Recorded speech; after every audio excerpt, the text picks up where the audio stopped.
वाराणसी से जब अरविंद केजरीवाल चुनाव लड़ रहे थे प्रधानमंत्री के खिलाफ, हार गए थे और उसके बाद अब ममता बनर्जी जो पीएम की रेस से तो कहीं ना कहीं बाहर होती हुई नजर आ रही है, महागठबंधन का गठन किया तो अब एक नया चेहरा जो है प्रधानमंत्री के समक्ष आएगा अरविंद केजरीवाल के रूप में। हो सकता है, कोई बड़ी बात नहीं है। अपोजिशन की खेमे में एक साफ सुथरा और ईमानदार चेहरा है और हमारी पार्टी ईमानदारी के लिए जानी जाती है और हमें टारगेट भी इसीलिए किया जा रहा है कि हम ईमानदार हैं।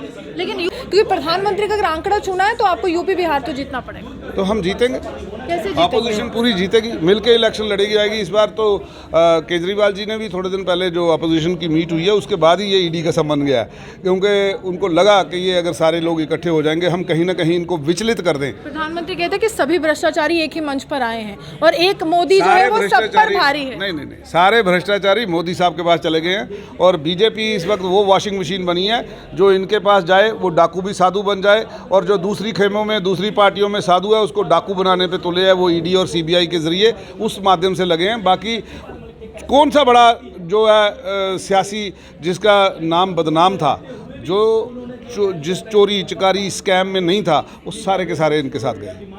आपके पास तो जम्मू कश्मीर की राजनीति हो या दिल्ली की राजनीति हो, पहले तो ये जानना चाहूँगी कि अब आपकी पार्टी नेशनल पार्टी बन चुकी है तो कैसे देखते हैं, और नेशनल पार्टी बनने के चंद दिनों के बाद सीबीआई का समन अरविंद केजरीवाल। देखिए, ये तानाशाही सरकार है, मोदी सरकार।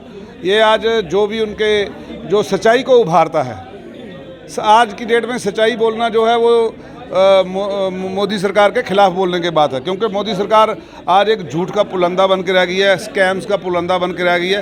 तो मैं समझता हूं कि आज ये जो ईडी का सम्मन है ये साफ दर्शाता है कि वो काम गए हैं, वो डर गए हैं।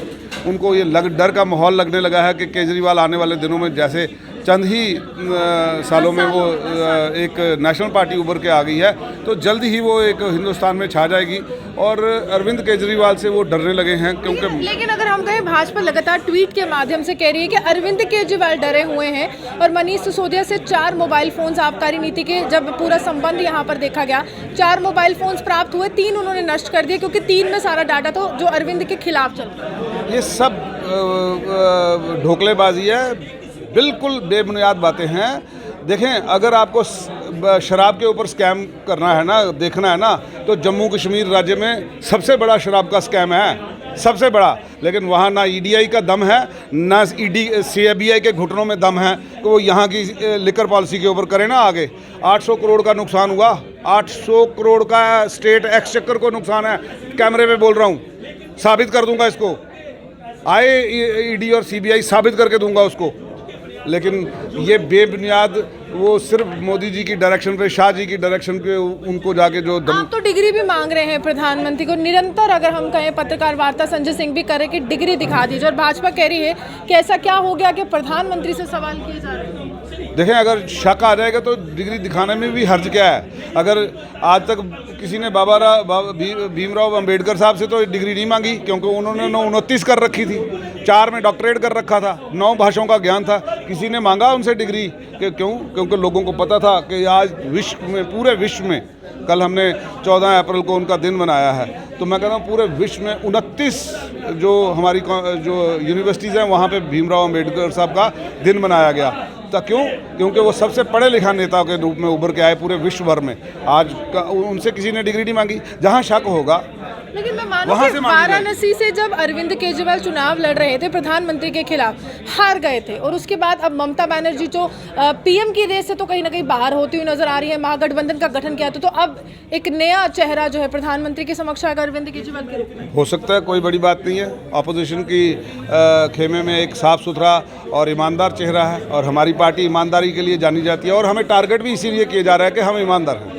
लेकिन यूपी बिहार का लगातार, जम्मू कश्मीर में जब चर्चा होती है कि उत्तर प्रदेश या बिहार से लोग यहाँ पर आके बस गए हैं, तो वो सीटों का जो आंकड़ा है, सीटें बहुत ज़्यादा है और 100 से ज़्यादा सीटें अगर हम कहें लोकसभा की हैं, तो आपको लगता है कि वो नुकसान होगा जिस तरह से अब यहाँ पर कह रहे कि बाहर के लोग आकर बस गए? क्योंकि प्रधानमंत्री का अगर आंकड़ा चुना है तो आपको यूपी बिहार तो जीतना पड़ेगा। तो हम जीतेंगे, कैसे जीतेंगे? अपोजिशन पूरी जीतेगी, मिलके इलेक्शन लड़ेगी जाएगी। इस बार तो केजरीवाल जी ने भी थोड़े दिन पहले जो अपोजिशन की मीट हुई है उसके बाद ही ये ईडी का संबंध गया है, क्योंकि उनको लगा कि ये अगर सारे लोग इकट्ठे हो जाएंगे हम कहीं ना कहीं इनको विचलित कर दें। प्रधानमंत्री कहते हैं कि सभी भ्रष्टाचारी एक ही मंच पर आए हैं और एक मोदी जो है वो सब पर भारी है। नहीं, सारे भ्रष्टाचारी मोदी साहब के पास चले गए हैं और बीजेपी इस वक्त वो वॉशिंग मशीन बनी है, जो इनके पास जाए वो डाकू भी साधु बन जाए, और जो दूसरी खेमों में दूसरी पार्टियों में साधु है उसको डाकू बनाने पे तुले है, वो ईडी और सीबीआई के जरिए उस माध्यम से लगे हैं। बाकी कौन सा बड़ा जो है सियासी जिसका नाम बदनाम था,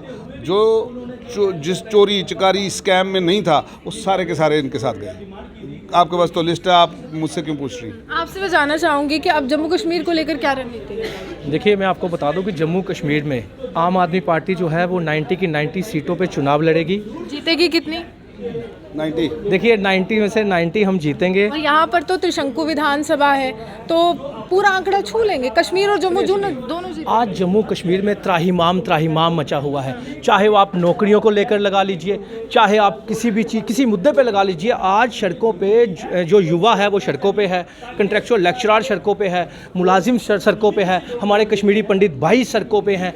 मतलब किसी भी चीज़ में लगा लीजिए, त्राहिमाम जम्मू कश्मीर में मचा हुआ है। लोकतंत्र की हत्या की जा रही है। जब से जम्मू कश्मीर में नहीं पूरे देश में 2014 में बीजेपी सरकार आई थी, तब से ही ये लोग जो है डेमोक्रेसी की हत्या करते आ रहे हैं। तब से ही कह रहे हैं अच्छे दिन आ गए हैं। अच्छे दिन आए हैं। अच्छे दिन क्या आए हैं वो आप सब जानते ही हैं। अच्छे दिन आए हैं, डेमोक्रेसी की विपक्ष हत्या के की अच्छे गई दिन है। आए क्या लगता है? देखिए, अच्छे दिन तब विपक्ष के आएंगे जब देश के अच्छे दिन आएंगे। जब देश में गैस सिलेंडर जो है वो 1200 से नीचे आएगा, जब पेट्रोल नीचे आएगा, वो अच्छे दिन होंगे। विपक्ष के अच्छे दिन लोगों से जुड़े हुए हैं। लेकिन मुख्यमंत्री का चेहरा कौन होगा आपकी पार्टी में से?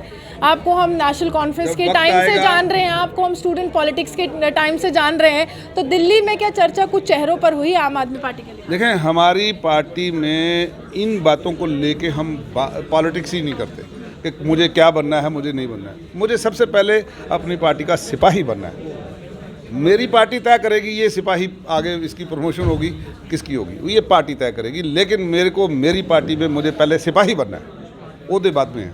देखिए, सेना पूरी साथ है और सिपाही ही इनको बनना है। लेकिन लगातार अगर हम कहें, इस प्रकार की रणनीति अपनाई जा रही है कि विपक्ष आरोप लगा रहा है, विपक्ष ये सवाल कर रहा है कि देखिए, विपक्ष को दबाने के लिए जो सरकारी एजेंसीज हैं उनका दुरुपयोग किया जा रहा है, कभी ईडी कभी सीबीआई। और अरविंद केजरीवाल को जब सीबीआई का समन आता है तो सवालिया निशान वहां पर भी खड़ा हो जाता है, क्योंकि अरविंद केजरीवाल का सीधा संबंध मनीष सिसोदिया के साथ है। आप यूं हमारे साथ बने रहिए, देखते विश्व जम्मू।